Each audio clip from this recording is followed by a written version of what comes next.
Before you listen to my story, tell me in the comments, where are you watching from? Because after what happened to me, I realized evil can hide anywhere, even in the faces you love the most.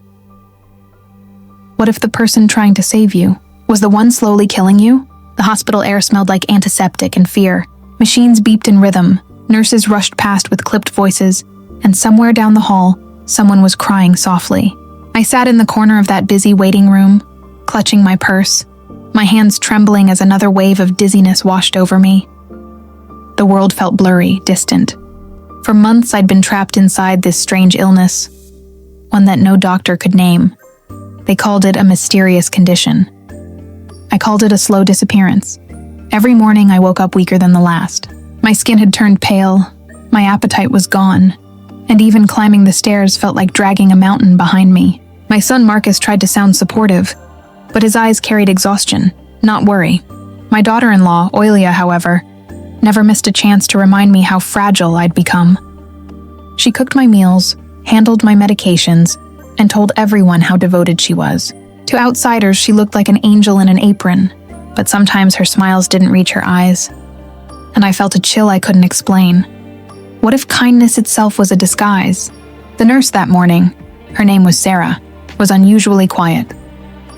Her gray hair was tied neatly, her glasses slightly slipping down her nose and her hands.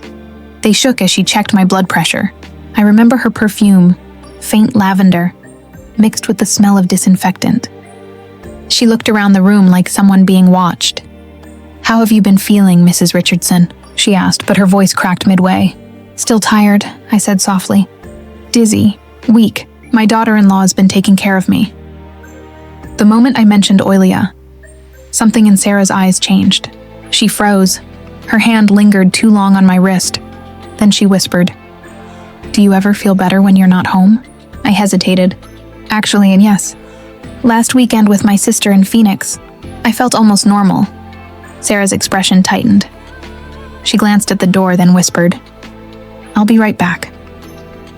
When she left, the silence was heavy, like the calm before a storm. A few minutes later, Dr. Williams entered with his usual practiced smile. "Still the same symptoms?" "Yes," I said faintly. "We'll keep looking. Maybe a neurological cause this time," he said, scribbling notes while I barely listened. As soon as he left, I reached for my purse, maybe to take out my rosary, maybe just to hold something familiar, and that's when I saw it. A folded piece of white paper sticking out of the side pocket, the pocket I never used. What if one note could change everything you thought you knew about your life? The handwriting was neat, careful. The message inside made my blood run cold. "Mrs. Richardson, leave your house immediately. Do not eat anything your family prepares. Do not take any medications they give you. Your life is in danger. Trust no one. A friend who cares." My hands shook so hard I almost dropped the paper. My heart pounded like it wanted to break through my ribs. For a few seconds I just sat there, unable to breathe, unable to move. Sarah. It had to be her. She was the only one close enough to slip it in. But why? Why would a nurse risk her job, maybe even her safety, to warn me about my own family? What if the truth is too terrifying to believe? That night as I drove home, the city lights blurred through my tears. My mind screamed 1,000 questions. Could Marcus be involved? No. My son would never hurt me. Then who? Oilia? No. She'd been so gentle, always smiling, always helping. But as my car turned into our driveway, the sight of her car already parked there made something twist inside me. Through the kitchen window, I saw her moving gracefully, humming softly as she stirred something in a pot, my favorite soup, my medicine, ready on the counter. And suddenly, I remembered all those little things. Her insistence on feeding me herself, her warning not to visit friends, her habit of watching me swallow every pill. Things that once felt caring now felt controlled. I didn't get out of the car right away. I just sat there watching her silhouette under the warm kitchen light. The same kitchen where I'd laughed, cooked, and once believed love lived. Now it looked like a crime scene waiting to happen. What if home stopped feeling safe? When I finally stepped inside, the smell of soup hit me. Rich, comforting, and suddenly nauseating. "Oh, Thelma, you're back!" she said, her green eyes sparkling. I made your favorite tonight. Sit, rest. You must be starving. Thank you, I whispered, forcing a smile. My legs felt weak. The wooden floor creaked under my steps as I walked to the couch. I could feel her eyes on me. Her movements were graceful, precise. The clink of the spoon against the bowl sounded like a countdown. I told her I wasn't hungry. For the briefest second, her smile cracked. You need your strength, Thelma, she said softly. Don't make me worry. Her tone was sweet, but there was steel under it. The same tone she used when she once said, "You shouldn't go out alone anymore." I excused myself and went to my bedroom. The house was quiet, the air too still. I sat on the edge of my bed, clutching the note like a lifeline. The nurse's words echoed in my head. Do not eat anything your family prepares. The light from the hallway cast long shadows on the floor. Every sound felt amplified. The ticking clock, the faint bubbling of the soup downstairs, the soft hum of the refrigerator. And then, suddenly, I remembered something. A flashback from a month ago. The morning I fainted after breakfast. The scrambled eggs she made that tasted bitter. She'd said it was just herbs for digestion, but what if it wasn't? What if every meal was a weapon and every smile a lie? I stood by the mirror, staring at the woman reflected there, pale, hollow eyes, shaking hands. I looked like someone dying slowly, and maybe I was. I pressed the note against my chest and whispered to my reflection. Someone tried to save you. Don't waste it. The night grew colder, heavier. Downstairs, I heard Oilia humming softly, her voice echoing through the halls of the house that no longer felt like mine. For the first time in my life, I felt fear not from illness, but from love itself. What if the danger wasn't outside your home, but sleeping under the same roof? And as I turned off the light, clutching that note under my pillow, I realized the real sickness wasn't in my body. It was in my home. Have you ever trusted someone so deeply that even their lies felt like care? The faint golden light of the evening fell across the kitchen tiles. Thelma stood near the door, her frail hands trembling slightly as she removed her shoes. Oilia appeared with her perfect smile. That same practiced warmth that once comforted her but now felt rehearsed. Mom, you're home. I made your favorite soup, she said, her tone sweet as honey. Thelma forced a smile, glancing at the steaming bowl on the counter. The smell of rosemary and chicken should have brought peace, but instead, it made her stomach twist. The aroma, once her childhood comfort, now carried something darker, something she couldn't name yet.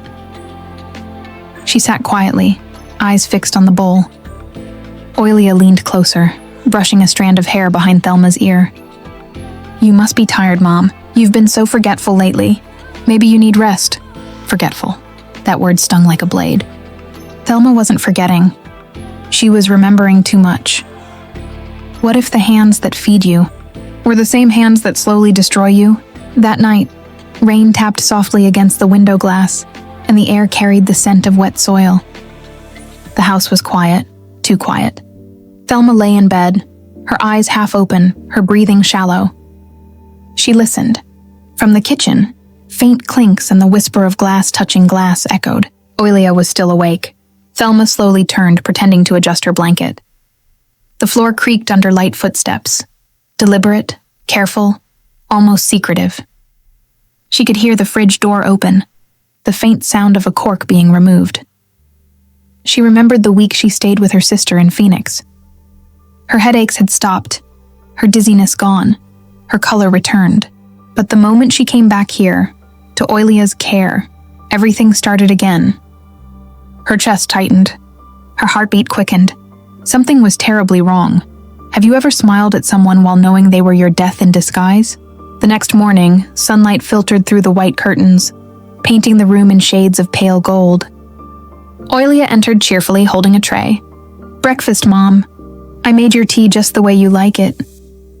Thelma watched her daughter's every move, the gentle hands pouring tea, the way she stirred 3 times, not 2. It was always 3. Always. Thank you, dear, Thelma whispered, her voice calm, though her hands were cold. As Oilia left the room, Thelma's gaze shifted toward the steaming cup. She waited until the door clicked shut. Then, trembling, she poured the tea into a potted plant by her bed. Within minutes, the green leaves began to curl. Thelma's heart broke. It was true. She covered her mouth, fighting a scream. A mother shouldn't live to see this. A mother shouldn't have to fear her own child. What if love turned into a cage, and every smile was a lock you couldn't break? The following days felt endless. Thelma pretended. Every word, every smile, every breath rehearsed. Oilia would sit beside her, brushing her hair, humming softly, whispering, "You'll feel better soon, Mom." But Thelma knew. Each night her body weakened. Each meal, each sip, drained her soul further. In flashbacks, she saw the little girl Oilia once was, running barefoot through the garden, laughing as Thelma chased her with a watering can. That laughter used to be her favorite sound. Now it echoed like a haunting memory of what love used to be. Have you ever held the truth so heavy, you feared it might kill you before the poison did? Thelma spent hours sitting by the window, watching the rain streak down the glass. She needed proof. She needed someone to believe her. But who, Marcus? He never returned her calls. Her sister? Too far away. One night she gathered what little strength she had left. She waited. Midnight came, and the house breathed in silence. Oilia's footsteps echoed down the hall again. Thelma crept to the doorway, her body weak but her spirit burning. Her eyes widened. There it was. Oilia stood over a pot of soup, unscrewing a small glass vial. She carefully dropped clear liquid into the broth and stirred, humming softly to herself. The same song she used to sing as a child. Tears filled Thelma's eyes, but she didn't move. She couldn't. The truth was too heavy to hold. What if guilt was the only justice left, and you had to make them feel it? The next morning, Thelma acted weaker than ever. She let her head droop, her voice faint. Oilia smiled, relieved. "Just rest, Mom," she said, leaving the bowl beside her bed. As soon as Oilia left, Thelma poured the soup carefully into an empty medicine bottle she had hidden under her pillow. She sealed it tight, her evidence, her weapon. She would send it for testing. She would finally expose the truth, but fate had other plans. Thelma's phone rang softly. Marcus. "Mom, I'm coming by tomorrow. Oilia told me you're not doing well." Her heart pounded. Tomorrow might be too late.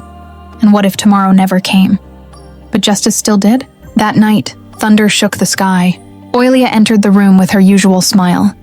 But Thelma was waiting, eyes open, stronger than she'd looked in weeks. "Oilia," she whispered. "I know." The smile froze. Oilia's face went pale. The sound of the rain filled the silence between them. Thelma's tears mixed with anger, betrayal, and something else. Sorrow for what her daughter had become. "I raised you with love," Thelma said, her voice trembling.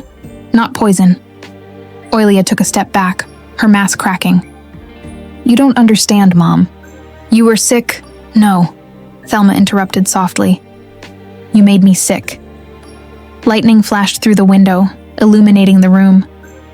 Two figures, mother and daughter, bound by blood, shattered by truth. And as thunder roared above, Thelma whispered a final prayer. "May God forgive the love that turned into poison." Have you ever trusted someone so much that you never even questioned if they were slowly killing you? The morning sun crept weakly through the lace curtains of Thelma Richardson's bedroom. The air smelled faintly of lavender and dust, as if the house itself had forgotten what peace felt like. The kettle whistled softly in the kitchen.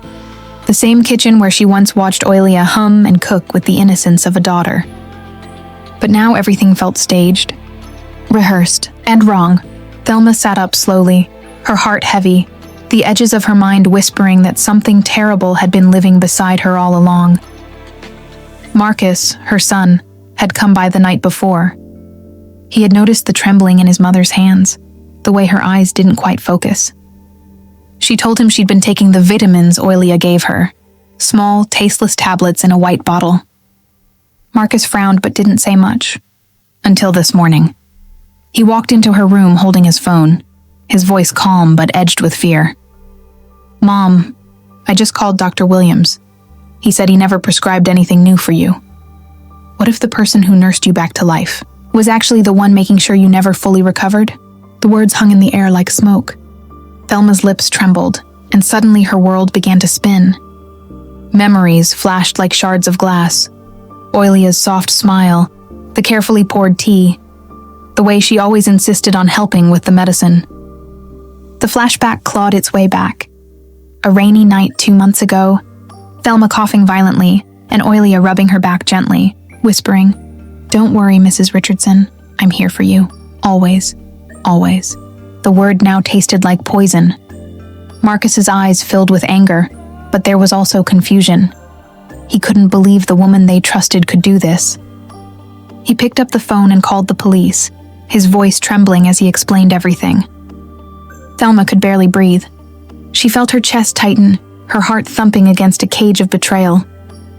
Outside, thunder rumbled faintly, as if the sky itself had been holding its breath for this moment. Have you ever seen guilt wearing a mask of innocence? Smiling, even as it burns inside? When Oilia walked into the room moments later, her hair perfectly tied, holding a tray with tea, the silence was deafening. Marcus didn't speak. He just looked at her, eyes sharp, unblinking. Thelma noticed how Oilia's hands shook just slightly as she placed the tray down. The teacup rattled against the saucer. "The doctor says he never prescribed this," Marcus said, pointing to the bottle on the table. For a heartbeat, Oilia froze. Then came the faintest smile, the kind of smile that knew lies couldn't hide anymore. "Marcus, there must be a mistake," she whispered, her voice trembling between fear and control.